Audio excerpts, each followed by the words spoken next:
तिची गोडी गवीट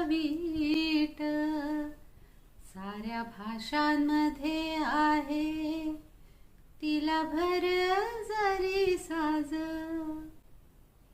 माय मराठी, माझी मराठी, आपली सगळ्यांची मराठी, महाराष्ट्राची मराठी. मंडळी, आपण एकदा बघितलं पाहिजे आपण किती वेळा मराठी बोलतो दिवसातनं. ऑफिसमध्ये गेलो की इंग्लिश बोलतो, बाहेर रस्त्यावर गेलो की हिंदी बोलतो, आपापसात सुद्धा फार वेळेला मराठी बोलत नाही. तसं करू नका. मराठी बोलणं गरजेचं आहे. मराठीला आता अभिजात दर्जा प्राप्त झालेला आहे. पण मराठी वाढवायची, टिकवायची, रुळवायची असेल तर आपल्याला ते मराठी बोलणं फार गरजेचं आहे. तुम्ही पाहिलं असेल रस्त्यावर अनेक परप्रांतीय मंडळी भाजी विकत असतात, काही इतर वस्तू विकत असतात. आपण त्यांना मराठीत विचारलं ना की टोमॅटो कसे दिले हो, की त्यांना ते कळतं. मग ते म्हणतात 40 रुपये मॅडम. ते त्यांच्या भाषेत उत्तर देतात, पण त्यांना आपली भाषा नक्की कळते.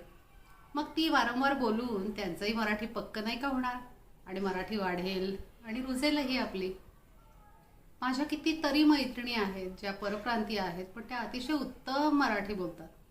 पण आपलंच काय चुकतं, तिच्या घरी गेल्यानंतर अरे कैसी है तू, असं आपण तिच्याशी सुरुवातच हिंदीत करतो. मग ती का परत प्रयत्न करेल.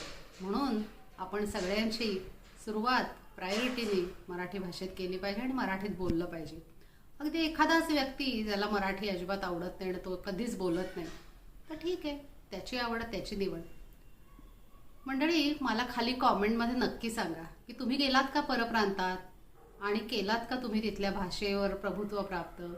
नक्की सांगा बरं का.